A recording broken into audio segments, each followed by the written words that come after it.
Hi, Alan Stratton from As Wood Turns. I recently saw a demo by Soren Berger, great turner, in which he made a scoop.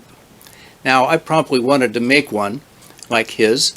His process, he used either a jam chuck or his scroll chuck, but he turns a ball on the end of the handle.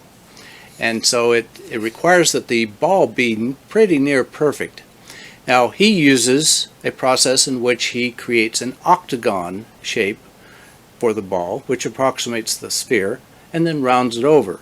To get the measures, he has a special purpose caliper that will take the diameter and divide it down to make the measures that are other measures required. Now for me, I don't like special purpose or single purpose tools, so I went to my geometry and calculated the measures that would be required to make an octagon as his calipers were. This is for sizes 1 through 8 by 8ths. Not a lot of measures here, certainly a lot cheaper than a dedicated caliper. I'll keep this handy and I will make this available on my website, aswoodturns.com, if you want to download it. So let's make a scoop out of the cedar, and we have to get oops, this one didn't make it, didn't survive sanding. So let's maybe enlarge the part where it connects together, and let's make a scoop from the cedar. First, the rough cut. Some would say to make every cut a practice finish cut. No way. I want to get through roughing as quickly as possible. There will be enough finishing cuts to practice on later on. There's a knot on the handle end that I'm a bit worried about. I'll watch it. Now I'll start marking out.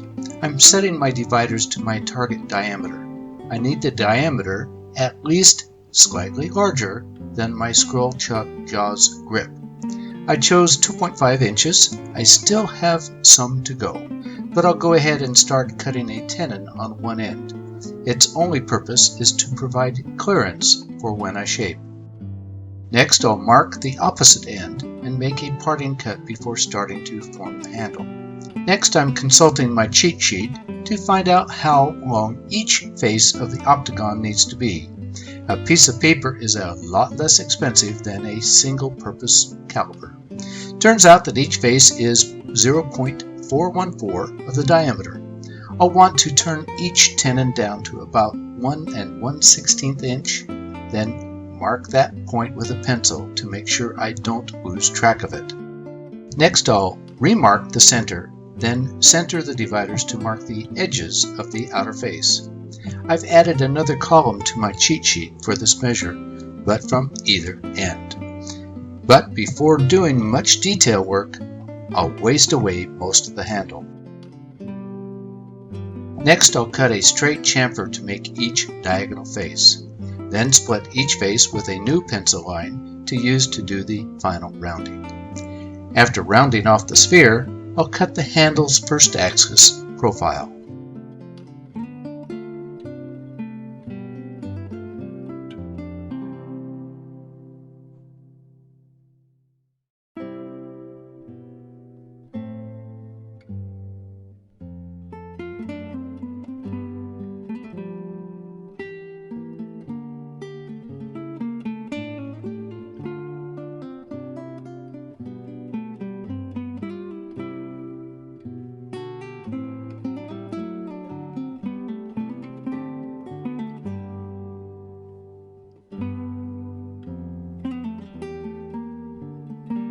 After sanding and finishing everything so far with beeswax and mineral oil, I'll cut shallow V-grooves to burn a pair of lines on the handle. Then shift the axis about a 1/4 inch away from the best side of the sphere. Then cut a short off-axis profile that will provide a little nub on one side of the handle. Then sand and finish the off-axis portion. Now to start cutting the bowl, almost. I need a little tenon to grab onto for the bowl. I've set my dividers to my jaw capacity. I've removed one jaw to allow the handle to swing back far enough for my taste. A rubber stopper on my live center provides the hold. Then just a little scraping action to make the shallow tenon. Then replace the jaw and flip the scoop around and mount to the tenon. Next I need a depth hole just shy of the diameter. After setting the depth on the drill bit, I'll mark the hole's center with a skew to guide the bit, then drill out the hole.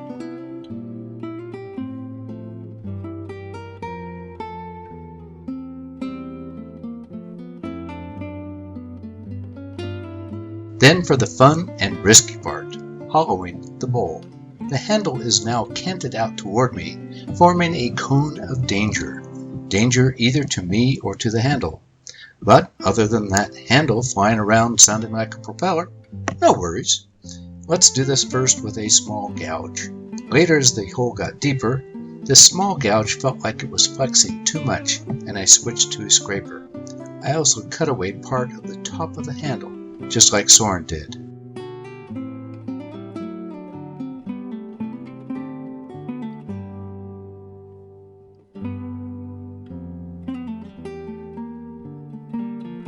After careful sanding, remember that handle does not go away just because I'm sanding. I gave this scoop a good buffing at the Beal buffing system. I like my little scoop. This one's definitely a lot better than the first one. There will always be some scoops that fail, but hopefully only a small minority.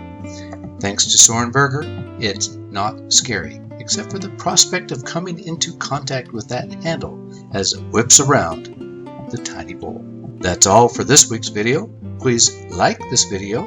If you haven't already subscribed, subscribe to both my website and YouTube channel. Always wear your full face shield. Goggles are not enough. Until next time, this is Alan Stratton from As Wood Turns.